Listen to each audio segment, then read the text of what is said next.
ओम शांति। 30 मई की बाबा की मुरली। मीठे बच्चे, तुम्हें पहला पहला निश्चय चाहिए कि हमको पढ़ाने वाला स्वयं शांति का सागर, सुख का सागर बाप है। कोई मनुष्य किसी को सुख शांति नहीं दे सकता। प्रश्न, सबसे ऊंची मंजिल कौन सी है? उस मंजिल को पाने का पुरुषार्थ क्या है? उत्तर, एक बाप की याद पक्की हो जाए, बुद्धि और कोई की तरफ न जाए, यह ऊंची मंजिल है। इसके लिए आत्म अभिमानी बनने का पुरुषार्थ करना पड़े। जब तुम आत्म अभिमानी बन जाएंगे तो सब विकारी ख्यालात खत्म हो जाएंगे, बुद्धि का भटकना बंद हो जाएगा, देह के तरफ बिल्कुल दृष्टि न जाए, यह मंजिल है। इसके लिए आत्म अभिमानी भव। एक बाबा की याद पक्की हो जाए, बुद्धि और कोई की तरफ न जाए, यह ऊंची मंजिल है। इसके लिए पुरुषार्थ है आत्म अभिमानी बनने का पुरुषार्थ। और जब आत्म अभिमानी बन जाएंगे तब पहली पॉइंट, विकारी ख्यालात खत्म हो जाएंगे। दूसरा, बुद्धि का भटकना बंद हो जाएगा। फिर बाबा ने कहा देह के तरफ बिल्कुल दृष्टि न जाए, यह मंजिल है। इसके लिए आत्म अभिमानी भव। दो बातें, याद पक्की हो जाए, दूसरा देह के तरफ बिल्कुल दृष्टि न जाए। उसके लिए दोनों के लिए अलग अलग विशेष पुरुषार्थ बाबा ने बताया। ओम शांति। रूहानी बच्चों प्रति रूहानी बाप पैर समझाते हैं। ब्रह्मा बाबा को रूहानी बाप नहीं कहेंगे। आज के दिन को सत गुरुवार कहते हैं। गुरुवार कहना भूल है, सत गुरुवार। गुरु लोग तो बहुत ढेर हैं, सतगुरु एक ही है। बहुत हैं जो अपने को गुरु भी कहते हैं, सतगुरु भी कहते हैं। अभी तुम बच्चे समझते हो गुरु और सतगुरु में तो फर्क है। सत अर्थात ट्रुथ, सत्य एक बाप ही निराकार बाप को कहा जाता है, न कि मनुष्य को। सच्चा ज्ञान तो एक ही बार ज्ञान सागर बाप आकर देते हैं। मनुष्य को कभी सच्चा ज्ञान दे नहीं सकते। सच्चा है ही एक निराकार बाप, इनका नाम तो ब्रह्मा है। यह किसी को ज्ञान दे न सके। ब्रह्मा में ज्ञान कुछ भी था नहीं। अभी भी कहेंगे इनमें सारा ज्ञान तो है नहीं। संपूर्ण ज्ञान तो ज्ञान सागर परमपिता परमात्मा में ही है। अभी ऐसा कोई मनुष्य है नहीं जो अपने को सतगुरु कहला सके। सतगुरु माना संपूर्ण सत्य। तुम जब सत बन जाएंगे तो फिर यह शरीर नहीं रहेगा। मनुष्य को कभी सतगुरु कह नहीं सकते। मनुष्यों में तो पाई की भी ताकत नहीं है। यह खुद कहते हैं मैं भी तुम्हारे जैसा मनुष्य हूँ। इसमें ताकत की बात उठ नहीं सकती। यह तो बाप पढ़ाते हैं, न कि ब्रह्मा। यह ब्रह्मा भी उनसे पढ़कर फिर पढ़ाते हैं। तुम ब्रह्मा कुमार कुमारियाँ कहलाने वाले भी परमपिता परमात्मा सतगुरु से पढ़ते हो। तुमको उनसे ताकत मिलती है। ताकत का मतलब यह नहीं कि कोई को गुस्सा मारो जो गिर पड़े, नहीं। यह है रूहानी ताकत जो रूहानी बाप द्वारा मिलती है। याद के बल से तुम शांति को पाते हो और पढ़ाई से तुमको सुख मिलता है। जैसे और टीचर्स तुमको पढ़ाते हैं वैसे बाप भी पढ़ाते हैं। यह भी पढ़ते हैं, स्टूडेंट हैं। देहधारी जो भी हैं वे सभी स्टूडेंट हैं। बाप को तो देह है नहीं, वह निराकार है। वही आकर पढ़ाते हैं। जैसे और स्टूडेंट पढ़ते हैं वैसे तुम भी पढ़ते हो। इसमें मेहनत की बात नहीं। पढ़ते समय हमेशा ब्रह्मचर्य में रहते हैं। ब्रह्मचर्य में पढ़कर जब पूरा करते हैं तब बाद में विकार में गिरते हैं। मनुष्य तो मनुष्य जैसे ही देखने में आते हैं। कहेंगे यह फलाना आदमी है, यह LLB है, यह फलाना ऑफिसर है। पढ़ाई पर टाइटल मिल जाता है, शकल तो वही है। उस जिस्मानी पढ़ाई को तो तुम जानते हो। साधु संत आदि जो शास्त्र पढ़ते पढ़ाते हैं उनमें कोई बड़ाई नहीं। उससे कोई को शांति तो मिल नहीं सकती। खुद भी शांति के लिए धक्के खाते हैं। जंगल में अगर शांति होती तो फिर वापिस क्यों लौटते? मुक्ति को तो कोई पता नहीं, मुक्ति को तो कोई पाता नहीं। जो भी अच्छे अच्छे नामी ग्रामी रामकृष्ण परमहंस आदि होकर गए हैं, वह भी सब पुनर्जन्म लेते लेते नीचे ही आए हैं। मुक्ति, जीवन मुक्ति को कोई भी जानते नहीं, तमो प्रधान बनना ही है। देखने में तो कुछ नहीं आता। कोई से पूछो तुमको गुरु से क्या मिलता है, तो कहेंगे शांति मिलती है, परंतु मिलता कुछ भी नहीं। शांति का अर्थ ही नहीं जानते। अभी तुम बच्चे समझते हो बाबा ज्ञान का सागर है, और कोई साधु संत गुरु आदि शांति का सागर हो न सके। मनुष्य किसको सच्ची शांति दे नहीं सकते।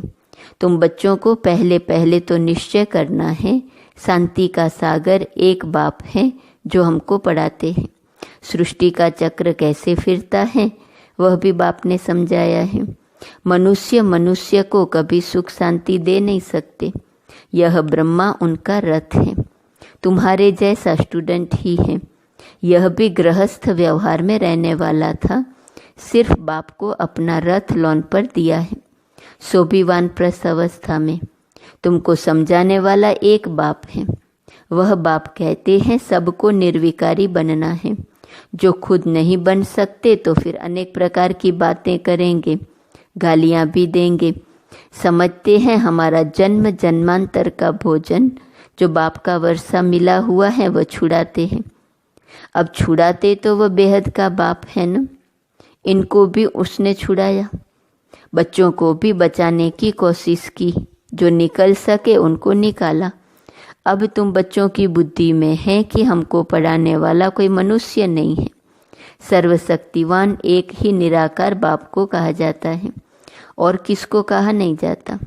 वही तुमको नॉलेज दे रहे हैं, बाप ही तुमको समझाते हैं। यह विकार तुम्हारा सबसे बड़ा दुश्मन है, इनको छोड़ो। फिर जो नहीं छोड़ सकते हैं वे कितना झगड़ा करते हैं। माताएं भी कोई ऐसी निकल पड़ती हैं जो विकार के लिए बड़ा हंगामा करती हैं। अभी तुम हो संगम युग पर, यह भी कोई नहीं जानते कि यह पुरुषोत्तम संगम युग है। बाप कितना अच्छी रीति समझाते हैं। बहुत हैं जिनको पूरा निश्चय है, कोई को सेमी निश्चय है, कोई को 100%, कोई को 10% भी है। अब भगवान श्रीमत देते हैं, बच्चे मुझे याद करो। यह है बाप का बड़ा फरमान। निश्चय हो तब तो उस फरमान पर चले न।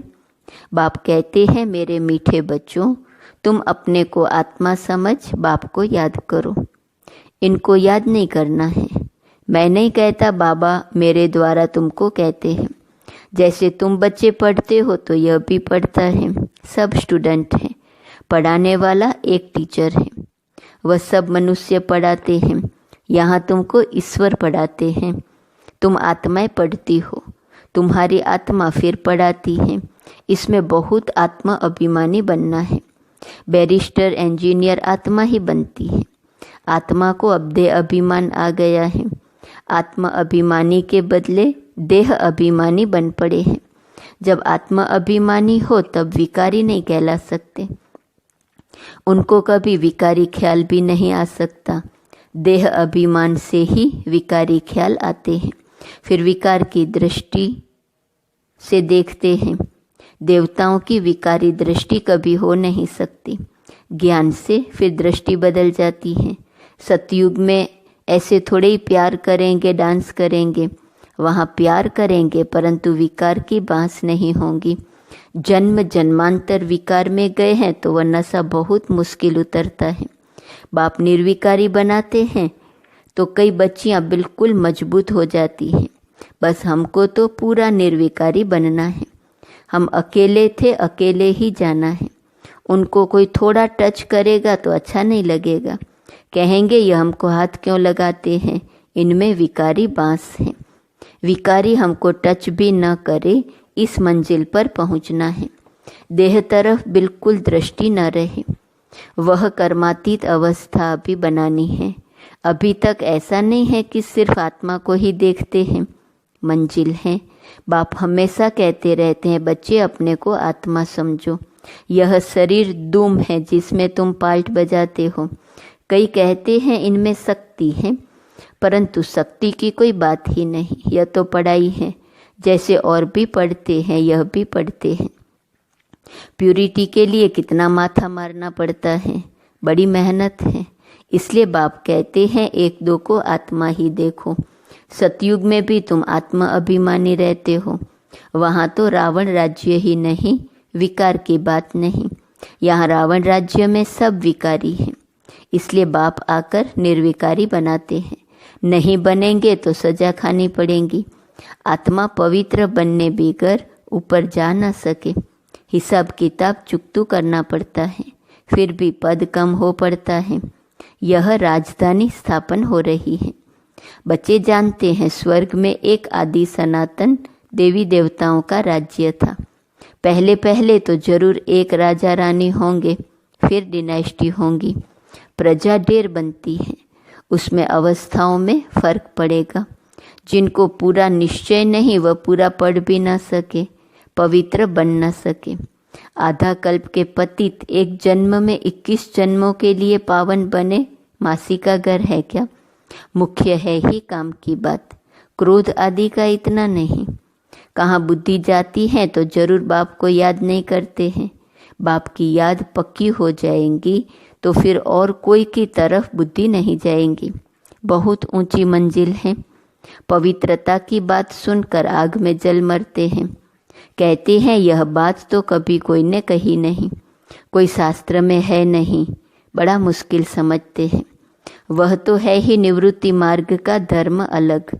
उनको तो पुनर्जन्म ले फिर भी संन्यास धर्म में ही जाना है, वही संस्कार ले जाते हैं। तुमको तो घर बार छोड़ना नहीं है। समझाया जाता है भल घर में रहो, उन्हों को भी समझाओ, अब है संगम युग। पवित्र बनने बिगर सतयुग में देवता बन नहीं सकेंगे। थोड़ा भी ज्ञान सुनते हैं तो वह प्रजा बनती जाती है। प्रजा तो ढेर होती है ना। सतयुग में वजीर भी नहीं होते क्योंकि बाप संपूर्ण ज्ञानी बना देते हैं। वजीर आदि चाहिए अज्ञानियों को। इस समय देखो एक दो को मारते कैसे हैं। दुश्मनी का स्वभाव कितना कड़ा है। अभी तुम समझते हो हम यह पुराना शरीर छोड़ जाकर दूसरा लेते हैं, कोई बड़ी बात है क्या? वह दुख से मरते हैं, तुमको सुख से बाप की याद में जाना है। जितना मुझ बाप को याद करेंगे तो और सब भूल जाएंगे, कोई भी याद नहीं रहेगा। परंतु यह अवस्था तब हो जब पक्का निश्चय हो।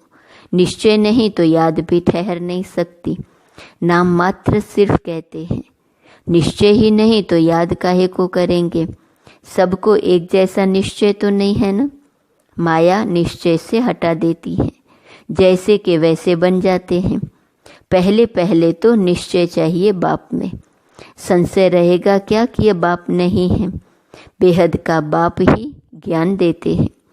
यह तो कहता है मैं सृष्टि के रचयिता और रचना को नहीं जानता था, मेरे को कोई तो सुनाएगा। मैंने 12 गुरु किए, उन सब को छोड़ना पड़ा। गुरु ने तो ज्ञान दिया नहीं, सतगुरु ने अचानक आकर प्रवेश किया। समझा? पता नहीं क्या होना है। गीता में भी है ना, अर्जुन को भी साक्षात्कार कराया। अर्जुन की बात है नहीं, यह तो रथ है ना।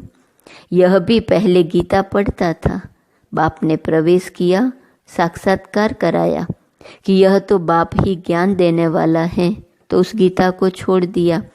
बाप है ज्ञान का सागर, हमको तो वही बताएगा ना।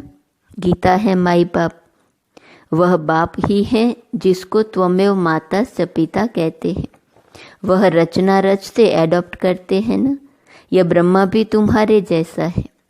बाप कहते हैं इनकी भी जब वानप्रस्थ अवस्था होती है तब मैं प्रवेश करता हूँ। कुमारियाँ तो है ही पवित्र, उनके लिए तो सहज है। शादी के बाद कितने संबंध बढ़ जाते हैं, इसलिए देही अभिमानी बनने में मेहनत लगती है। वास्तव में आत्मा शरीर से अलग है, परंतु आधा कल्प देह अभिमानी रहे हैं। बाप आकर अंतिम जन्म में देही अभिमानी बनाते हैं तो मुश्किल बाजता है। पुरुषार्थ करते करते कितने थोड़े पास होते हैं, 8 रत्न निकलते हैं। अपने से पूछो हमारी लाइन क्लियर है?